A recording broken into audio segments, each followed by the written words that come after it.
Hello and welcome to Quit or Continue, the video games podcast that pokes a finger in the eye of the games that waste your time. This week, well, for kickoff, we're without cameras again. Sorry about that, guys. You can't see us and our beautiful faces, Andy's beautiful ginger beard. Hey, no, it's gone. Actually, update, I no longer have a beard. He looks about, I'd say 10 years younger. I now look 15.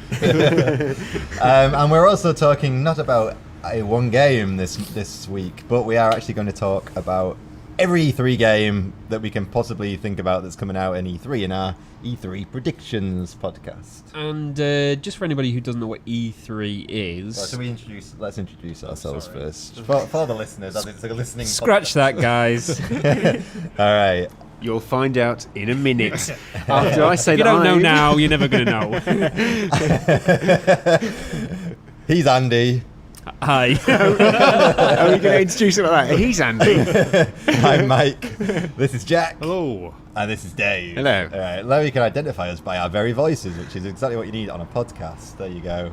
We're winning, guys. What's Winning E3 a then? game nobody wants to win. Yeah. So E3 is a massive room.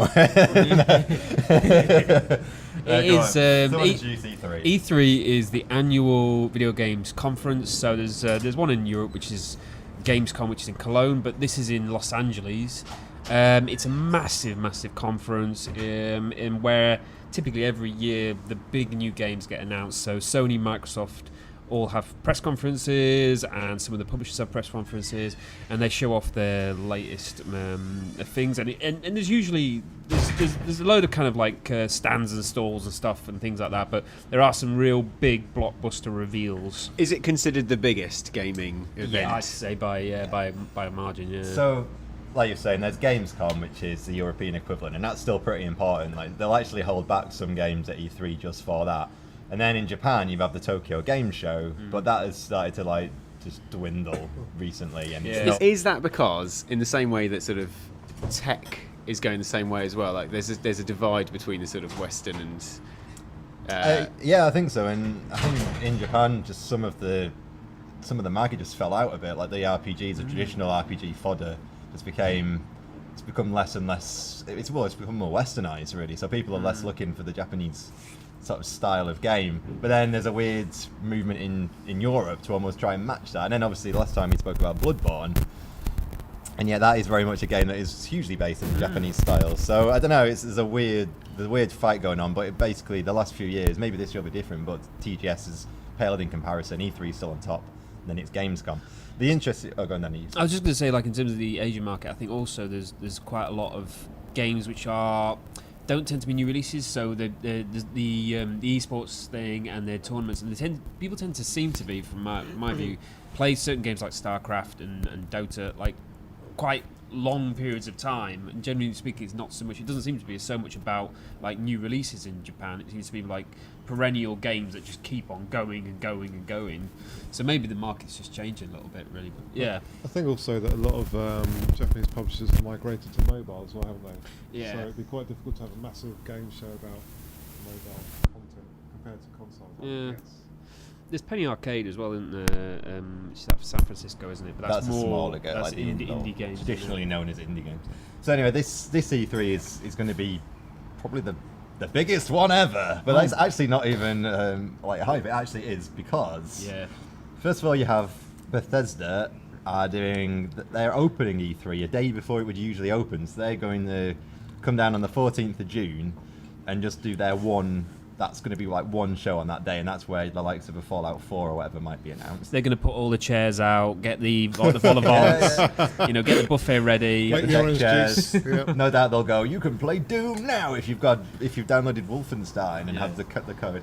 And then the next day, the 15th, it's going to be Microsoft, followed by EA, followed by Ubisoft, followed by Sony, which means basically if you're in the press, and I've done this myself, you just run from one event to the next. It's like an exhausting day. It ends at Sony. Sony are quite cool because they have all these like food cars out, and you can just like street food, and you just get all this food as you're waiting for the conference to start. So that's basically where everyone goes and fuels up.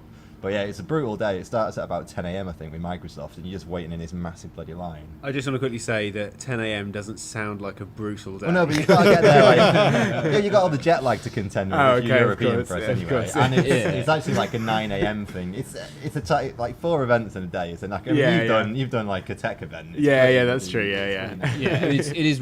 That makes it sound like it's a bit of a leisurely start.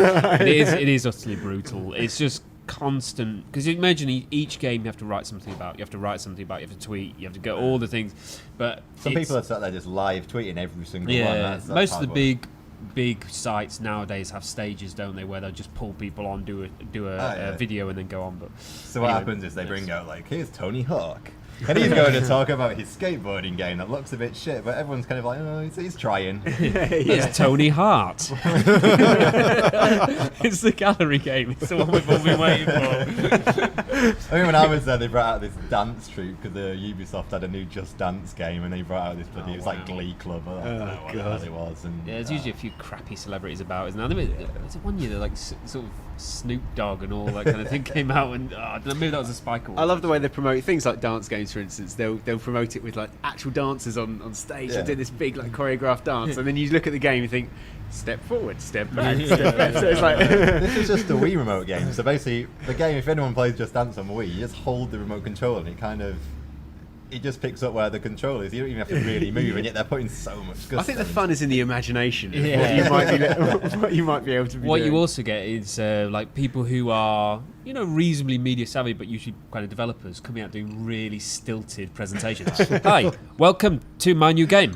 I hope you really enjoy it. Pause for laughs. There's also those conspiracies where no one laughs and no one claps, and then some years they say, "Oh, you put it on afterwards." I think Microsoft had one year had like a big thing where people were saying they put the claps on. Actually, I love it at tech shows as well, like when they reveal the thing, and it's sort of like everyone knew what was coming, and everyone's sort of like, do we clap because he's just holding up a phone? I always enjoy the footage of them playing the game live in air quotes on stage, and it's like lagging like 2 seconds behind what they're doing. It's always looks terrible. Why do they do that? Why do they bother? We know it's not live. It's because they got a fat guy playing it right behind the scenes. He's really good.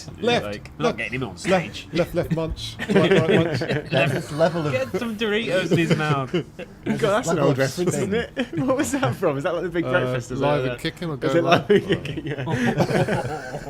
left munch. So current. Oh, God. So current, guys. Anyway, should we actually get into the games? Or? Yeah. Well, so I was going to finish off. There's also, so let's say this is a bumper year. So then on the 16th of June, there's a Nintendo Direct, which is going to be so Nintendo don't have a press conference anymore, but they do have this Direct where Mr. Iwata comes and talks on the internet.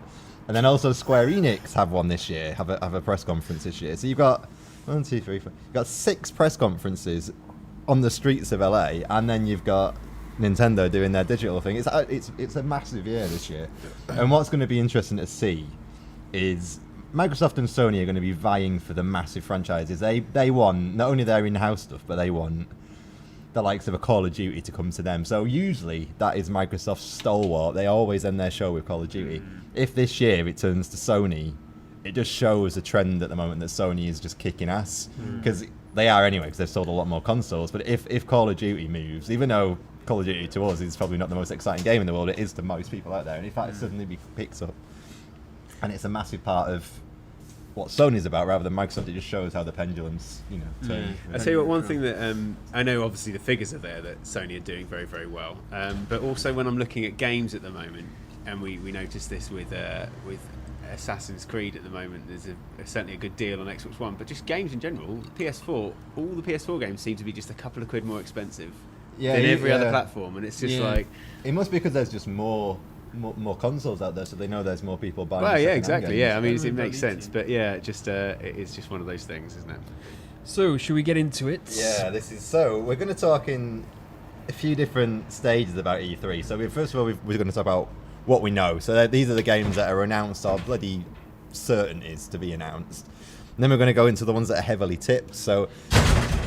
And then, wow, whoa, Terry Wogan just left. That was the last person watching our live podcast. Shut the door on your way out. Live podcast, imagine that. And then the final part is we're going to talk about just games that basically every year. You can already guess what we're going to talk about. Every year they come out and they're not there. The perennial, Anyway, favourites.